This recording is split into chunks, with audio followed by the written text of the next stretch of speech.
فرمائیے گا کہ کسی ممکنہ ڈیل کی بھی بار بار بات کی جا رہی ہے، کچھ صحافی اس کو کوٹ بھی کر رہے ہیں، کبھی محسن نقوی صاحب کا حوالہ دے رہے ہیں، کبھی گنڈا پور صاحب کا حوالہ دے رہے ہیں، پی ٹی آئی کے کچھ لوگوں نے جس میں ان کی بہن بھی شامل ہیں، کچھ وکیل بھی شامل ہیں، وہ اس بات کو انڈورس کیا ہے کہ ایسی کوئی ڈیل آفر کی گئی تھی. آپ کی اس پر کیا رائے ہے؟ ثنا صاحبہ، وہ کہتے ہیں نا کہ ہزاروں خواہشیں ایسی کہ ہر خواہش پہ دم نکلے. اب یہاں پہ خواہش تو کی جا رہی ہے. ایک لیڈر کہتا ہے کہ نتھیا گلی کی آفر ہوئی، دوسرا کہتا ہے بنی گالا کی آفر ہوئی، تیسرا کہتا ہے کے پی کی آفر ہوئی، چوتھا آ کے کہہ دیتا ہے کہ زمان پار کی آفر ہوئی. اب یہ چاروں وہ جگہیں ہیں جن پہ شاید یہ خود ان کا دل آ گیا، یہ چاہ رہے ہیں کہ ان کو ان جگہوں پہ بھیج دیا جائے. ایسا نہیں ہو سکتا. اپنے جتنے بھی کیسز ہیں ان کو انہوں نے فائٹ آؤٹ اور اپنی انیسنس کو عدالت میں پروو کرنا ہے، اور قاعدے قانون کے مطابق یا آئین اور قانون کے مطابق یہ تمام تر کیسز اپنے لاجیکل اینڈ کو پہنچیں گے. یہاں پہ یہ کہہ دینا کہ کسی ایگزیکٹو آرڈر کے تھرو جو ہے حکومت ان کو کسی جگہ جو ہے وہ ہاؤس اریسٹ کے لیے بھیج دے گی، نہ حکومت نے کبھی آفر کی اور نہ حکومت یہ آفر کرے گی، اور کسی اور جگہ سے بھی یہ آفر نہیں ہوئی. Let me be very clear on this. یہ آفرز جو ہیں یہ اب خواہش تو کی جا رہی ہے اس طرح کی آفرز کی، لیکن اس سے حقیقت میں کوئی اس کا حقیقت سے تعلق نہیں ہے. یہ کہہ دینا کہ مجھے یہاں کی آفر ہوئی یا وہاں کی آفر ہوئی، یہ سراسر جو ہے من گھڑت یا اپنے دل کو بہلانے کے لیے تو خیال اچھے ہیں. ایسی نہ تو آفر ہے، نہ حکومت نے ایسی کو پیشکش کی ہے. لیکن سر وجہ کیا ہے کہ آخر مذاکراتی ٹیم کو عمران خان صاحب سے ملاقات کی اجازت کیوں نہیں دی جا رہی ہے؟ کیونکہ پہلے یہ خبر آئی تھی کہ فیصل چودھری صاحب نے یہ کہا تھا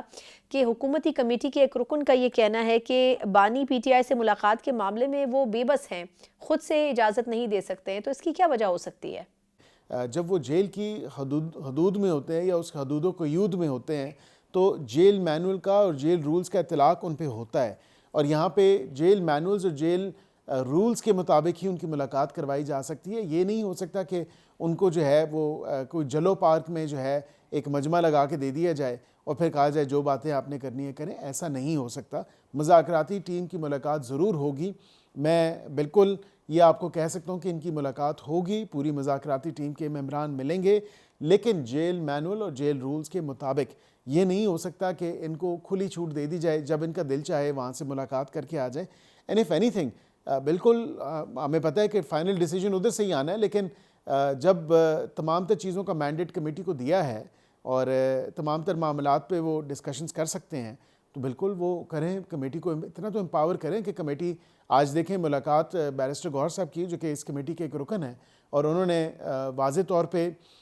پیغام یہی دیا اپنی پریسر کے تھرو بھی کہ انہوں نے کہا کہ بالکل آپ تحریری طور پہ دے دیں اگر گورنمنٹ کی یہ ڈیمانڈ ہے، اور بالکل ہم چاہتے ہیں کیونکہ گورنمنٹ چاہتی ہے کہ کل کو یہ یو ٹرن نہ لیا جائے اور ایک کلیئرٹی کے ساتھ چیز سامنے رکھی جائے اور پتہ چلے کہ یہاں پہ یہ چاہ کہہ رہے ہیں اور مانگ کہہ رہے ہیں، تاکہ سب کے سامنے ایک ٹرانسپیرنٹ مینر میں اور ایک شفاف طریقے سے جو ہے تمام تر چیزیں قوم اور عوام کے سامنے بھی رکھی جائیں. فرمائیے کہ آج جو بیرسٹر گوہر صاحب کی ملاقات ہوئی ہے عمران خان صاحب سے، تو انہوں نے تو ان کو بھی ایک فری ہینڈ دے دیا ہے کہ مذاکراتی ٹیم سے اگر ملاقات نہیں بھی ہوتی ہے تو مذاکرات کو آگے بڑھایا جائے.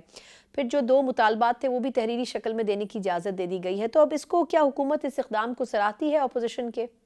دیکھیں بالکل میں سمجھتا ہوں خوشائن بات ہے، اور ہماری ریزرویشنز تو یہی تھیں کہ ان رائٹنگ تحریری طور پہ جو ہے یہ جب تک نہیں دیں گے تب تک آگے نہیں بڑھا جائے گا. اور اس کی وجہ ہے کیونکہ ہم چاہتے ہیں قوم اور عوام بھی دیکھے کہ یہ اصل میں چاہ کہہ رہے ہیں اور کیا مانگ رہے ہیں، کیونکہ اس بلی کو بھی تھیلے سے باہر آنا چاہیے اور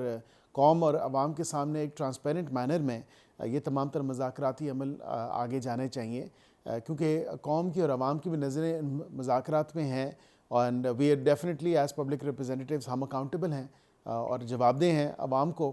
تو یہاں پہ سب سے جو اہم بات ہے کہ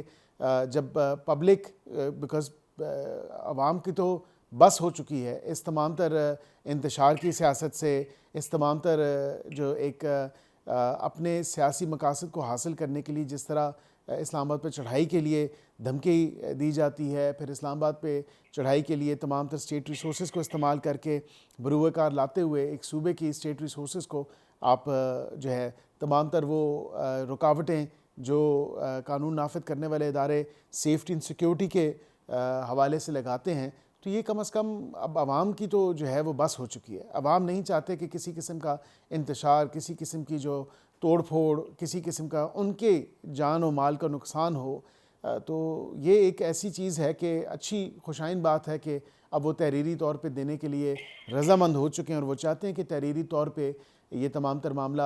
کمیٹی کے سامنے رکھا جائے. لیکن کیونکہ یا صادق صاحب ابھی جو as custodian of the house تمام تر مذاکراتی عمل کو میڈیٹ کر رہے ہیں دونوں اطراف سے, تو میں سمجھتا ہوں کہ وہ بھی ملک سے باہر ہیں اور جب وہ واپس آ جائیں گے تو اگلے ہفتے یہ مذاکراتی عمل ریزیوم ہو جائے گا. اداروں کے خلاف جو ہے وہ سوشل میڈیا پہ جس قسم کی گفتگو کی جاتی ہے, لیکن آج یہ کہا تو گیا لیکن 2-3 دن پہلے آپ نے, میں نے اور عوام نے اور قوم نے دیکھا کہ جس طرح ان کے اپنے ایکس اکاؤنٹ سے اداروں کے خلاف اور وزیر اعظم صاحب کے خلاف جس طرح کی بات کی گئی یا جس طرح کی زبان استعمال کی گئی, میں اس پہ بحث نہیں کروں گا. لیکن یہاں پہ یہ ضروری ہے دیکھنا کہ جس طرح آج اس چیز کا ادراک ہوا ہے ان کو اور وہ چاہتے ہیں کہ اس طرح کی سوشل میڈیا پہ بحث نہیں ہونی چاہیے, اس طرح کی گفتگو نہیں ہونی چاہیے, تو اچھی خوشائن بات ہے. میں سمجھتا ہوں آہستہ آہستہ جو ہے وہ ان کو چیز سمجھ آ رہی ہے کہ اس انتشار کی سیاست یا مزاحمت کی سیاست میں کچھ نہیں رکھا, اور اگر واقعتاً پاکستانی قوم کے لیے, پاکستانی عوام کے لیے یا پاکستان کے لیے مثبت طریقے سے یہ مذاکرات کا عمل آگے بڑھانا چاہتے ہیں تو اچھی بات ہے, خوشائن بات ہے, ہم اس کو ویلکم کرتے ہیں.